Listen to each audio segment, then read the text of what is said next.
Hi, it's the last day of DIY and today I'm going to show you how I made this bag inspired by Margiela's MM6 triangle tote bags that I keep looking at on sale on Essence. This was actually a substitute project.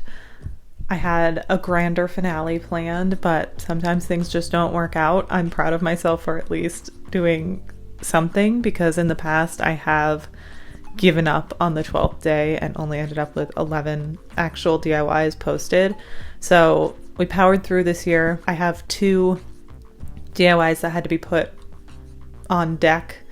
They're in the pipeline. I've started working on them, but I couldn't pull it off to get them done for this series because I wanted to dedicate extra time to them. So I'm really excited about those 2 other projects. Here's a sneak peek of what those are going to look like.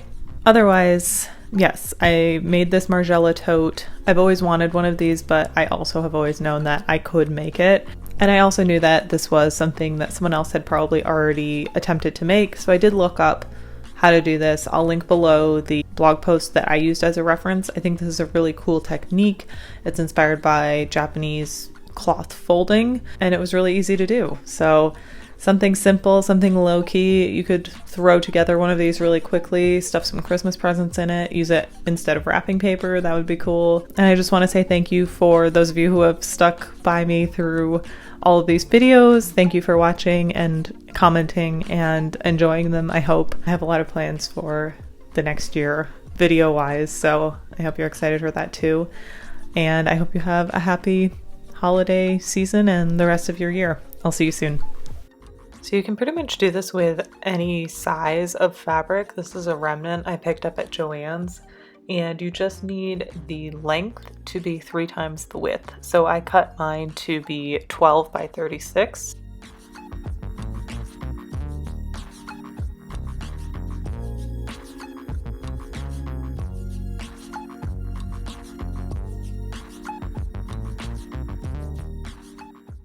And to finish off the edges, I went for my trusty bias tape. You could also do a lining and have that help you finish off the edges by, putting right sides together, sewing it inside out, and then you have a lining and an outer piece with a clean finished edge. You could even put a lining in here with the bias tape, or you can just do bias tape like I am.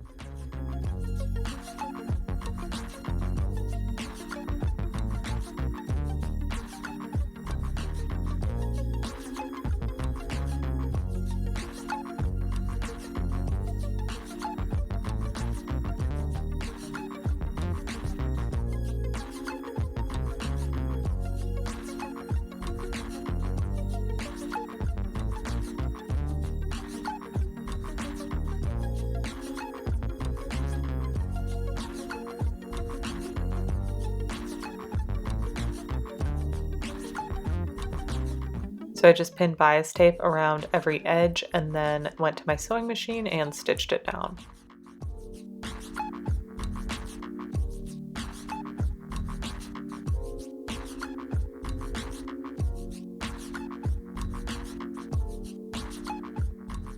Then I was ready to fold, so I am taking one corner and folding it into a triangle like this, and the other corner into a triangle the opposite way. And then you fold diagonally across that center open square, and you end up with the shape of the bag.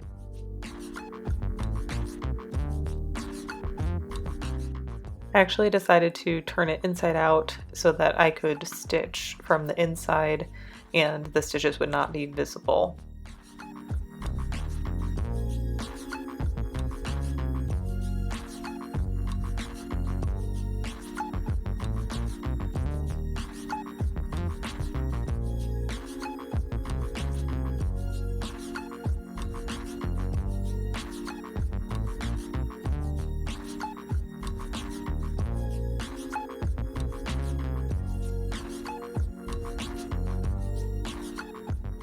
Once I refolded, I added clips on the sides that I would not be sewing just to help hold the shape.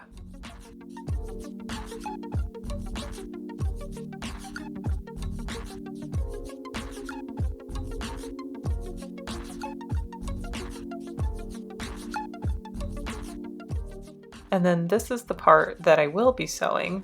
So I'm just sticking some pins in.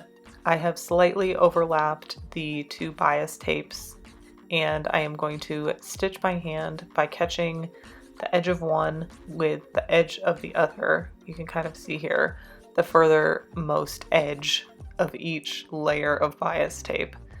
Just doing a stitch there and cinching it together, and then going all the way up into the opening.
So once you've stitched up those two lines, you could fold it inside out.